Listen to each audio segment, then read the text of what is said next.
Hi, I am Dr. Anbumani Ramadoss. We are in the midst of a huge coronavirus crisis. Every one of us have been affected, either physically, mentally, emotionally, financially. Jobs have been lost, industries have been closed. Millions of people have been affected globally. Hundreds of thousands of people have died due to this virus. World economies have been devastated, but I'm sure we will come out of this. Scientists and experts say that this coronavirus crisis is an offset of climate change and global warming. The coronavirus has mutated 3 times in the last 17 years, and experts say that it may mutate again in the future. Also, the experts say that there are other viruses which could mutate even more virulently if we don't take any action against climate change. The United Nations have been warning all of us for the last 50 years to take action against climate change, but we failed to do so. We were penny wise and pound foolish. The world countries were asked to spend $100 billion for mitigation, adaptation, and finding newer technologies to fight this climate change. We failed to do so. Today, we are spending trillions and trillions of dollars to fight this coronavirus, which is an offset of climate change. Our Mother Earth has given us a warning through this coronavirus. We should heed this warning and take action against climate change. I have made a video on climate change, in fact, even before this corona crisis. I kindly request you to see it, share it, and create an awareness against climate change. Thank you.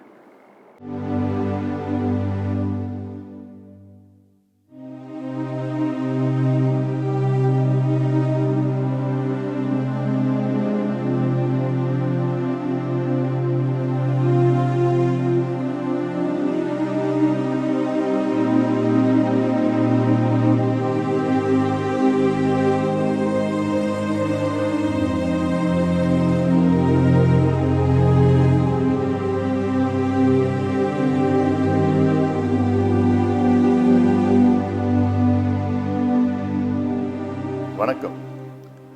I am Dr. Anbumani Ramadoss. I'd like to share with you a very important issue pertaining to the very existence of humankind, that is climate change. A couple of decades ago, when people said that there is danger to mankind, we all laughed it off. Today, the United Nations expert panel, that is the Intergovernmental Panel on Climate Change, IPCC, it's a group of scientists, are saying that mankind is going to face imminent danger and is at grave risk of sixth mass extinction. 150 years ago, just at the start of the Industrial Revolution, the Earth's average temperature was 14 degrees centigrade. That is, hundreds of thousands of years before that, it was a constant 14 degrees centigrade. Today, down 150 years, the Earth's temperature has increased by 1 degree centigrade. That is, it has come to 15 degrees centigrade on an average. The reason for this is the increase of greenhouse gases. Today, the reason for the increase of greenhouse gases like carbon dioxide, methane, nitrous oxide, CFC, HFC, ozone, etc. are burning of fossil fuel like petrol, diesel, LPG, kerosene, natural gas or hydrocarbons, and coal, lignite, etc. Deforestation is one big villain.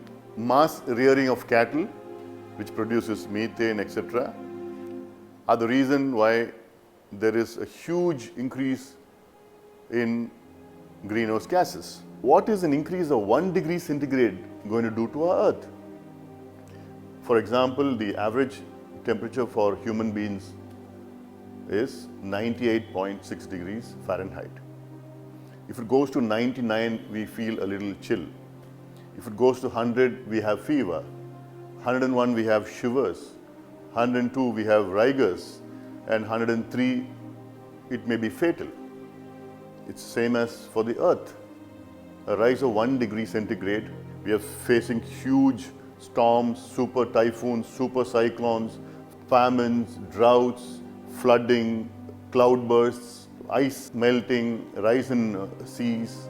So all this just by 1 degree centigrade. And experts say that if this trend continues without anybody acting to prevent all this, within the next 20 to 30 years, there'll be an increase of 1 more degree. In the next 50 years, there's going to be an increase of 2 degrees. In 70 years, 3 degrees. And then by the end of the century, we're going to see an increase of 4 to 5 degrees centigrade. You will have an increase of 4 to 5 degrees centigrade will be a disaster for mankind. We have seen in the last 7 years, just example in Tamil Nadu, we had 4 major cyclones. Cyclone Varda, Cyclone Oki, Cyclone Gaja, Cyclone Thane, and last year, Cyclone Vayu, Cyclone Fani in Orissa as well as Gujarat. In a place called Avilanchi near Ooty, it rained nearly 2,400 millimeters in just 4 days between August 7th to August 10th. In August 9th, it rained 911 millimeters in 24 hours, just 1 day. And on August 8th, it rained 820 millimeters on that day. The average rainfall of Tamil Nadu for one whole year is 950 millimeters. It rained nearly twice that amount of Tamil Nadu's average rainfall in just 2 days. The previous highest rainfall recorded in Tamil Nadu was way back in 1943 in a place called Kadalur, where it rained 570 millimeters. All this is because of climate change. You are going to hear about these things more frequently in the months or in the years to come, like once in a 100-year rainfall, once in a 100-year flood, once in a 100-year drought, like these things, all because of climate change. A lot of problems we had faced, not only in India. Last year, Europe had the highest temperature ever recorded in history. We had Paris, which had a temperature of 42.6 degrees centigrade, highest ever recorded. Huge floods in Spain, which was unheard of. And globally, this has been the pattern because of an increase of just 1 degree centigrade. Our planet Earth has 71% of water and 29% of land mass. Out of the 71% water, nearly 97.5% is seawater and only 2.5% is fresh water. Out of this 2.5%, 1.5% of this water is found in the polar caps and in glaciers in the form of ice. And out of the rest 1%, 0.7% of water is groundwater, that is below the ground, beneath the ground. And only 0.3% of this water is surface water, which is in the form of lakes, rivers, and ponds. And due to climate change, even this amount of fresh water is going to be non-existent in the coming decades. We all know that 50% of the oxygen which we are breathing is produced by the plants and trees and our forests. And the other 50% of the oxygen is produced by the phytoplanktons found in the sea. Because of the increase of the temperatures of the sea, which is detrimental to the phytoplanktons and also which causes acidification of the ocean, and due to this there is also bleaching of the corals. The production of oxygen itself is at stake. Because of global warming, the ice in the polar caps and the ice in the glaciers, permafrost in the northern hemisphere is melting. And not only this ice is melting, but also it is releasing billions of tons of carbon entrapped within it. And because of this increase in the melting of ice, the sea level is rising. Already scientists are saying that within the next 30 to 50 years, coastal cities like Chennai, Mumbai, Cochin in India, and other cities like New York, London are going to face the wrath and will nearly be submerged. They say within the next 30 to 40 years, a lot of low-lying islands will disappear from the face of Earth. Because of climate change, we are going to see a lot of newer diseases, and because of these diseases, there's going to be a lot of economic problems for all the governments in the world. There's going to be a huge problem in agriculture, whereas agricultural output is going to decrease, shortage of food, there's going to be malnutrition, which leads to newer diseases and complications. And by the rising of the sea, we're going to see a lot of climate refugees going away from the coastal regions and the islands to the other regions. So what should be done to prevent global warming and climate change? The United Nations have advised all the countries in the world to declare a state of climate emergency immediately and to have climate emergency action plan. The Paris Climate Declaration in 2015, where 196 countries of the world participated in, have agreed that all the countries will work towards reducing the use of fossil fuel by 40% within 2030 and by 80% within 2050.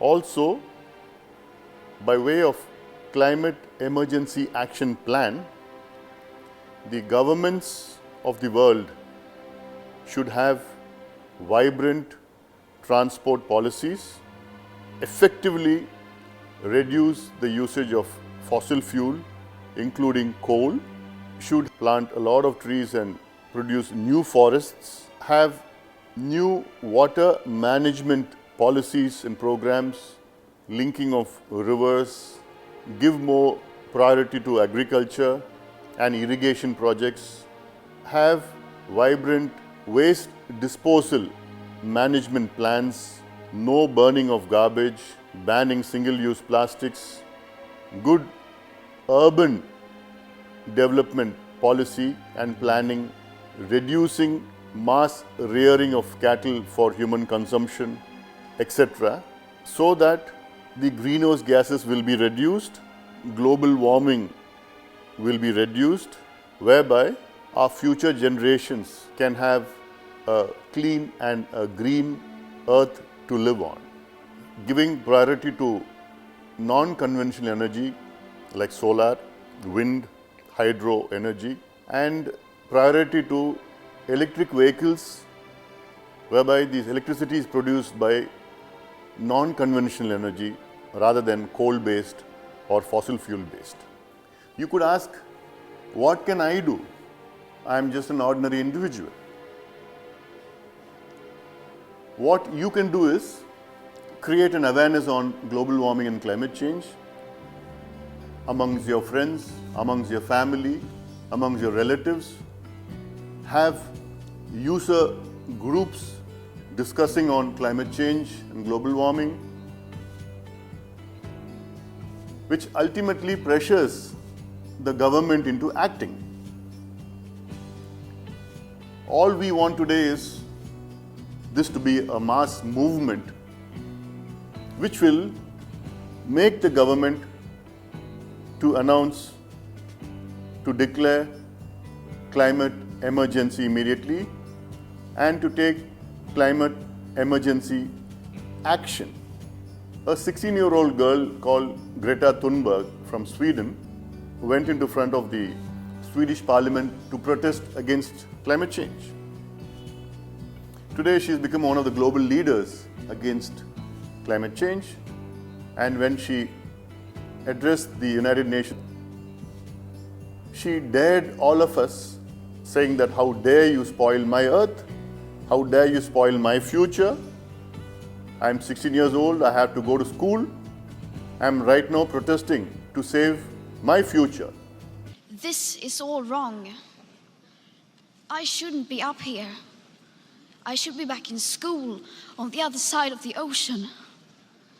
Yet you all come to us young people for hope. How dare you? You have stolen my dreams and my childhood with your empty words, and yet I'm one of the lucky ones. People are suffering. People are dying. Entire ecosystems are collapsing. We are in the beginning of a mass extinction, and all you can talk about is money and fairy tales of eternal economic growth. How dare you? This generation has a huge opportunity to save mankind. It is only this generation which could act to save the future generations. And that is why all we are asking you is to create awareness, to pressure the government into declaring climate emergency. Dr. Anbumani Ramdoss. I'd like to bring an important issue to notice of this House regarding not only India but the entire world, that is climate change. Sir, about 150 years before, the average temperature of the Earth was 14 degrees centigrade. So today, after the Industrial Revolution, it has increased by 1.1 degrees. That is, it has come to 15.1 degrees centigrade. So this 1 degree increase of temperature itself is causing huge global natural calamities. And it's time that we all took action against that, sir. So taking India this year, we had this Bombay deluge floods, and then 4 cyclones in the Arabian Sea this season, which is earlier it has not been happening. And we had a cyclone during the summer in Orissa this year.